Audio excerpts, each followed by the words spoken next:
Hello, my name is George. I'm the International Coordinator for Climate Action Network Australia.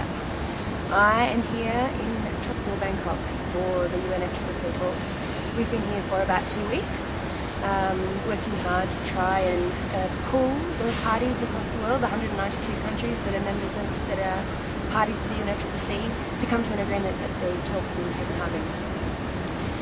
We've seen a moderate amount of progress over the last 2 weeks in cleaning up some technical details in the text that's going to be presented at Copenhagen, but not enough, and certainly not nearly enough progress on the really big political problems that will define the success of a Copenhagen outcome. The really big issues that we need to see progress on, particularly from the developed countries, is ambition in their emissions reduction targets for the midterm second commitment period of the Kyoto Protocol and under the other track. Commitment to delivering significant additional sufficient new resources, financing and technology transfer for developing countries to mitigate and also adapt to the impacts of climate change. And some agreement on the architecture of a new outcome that will be determined at Copenhagen.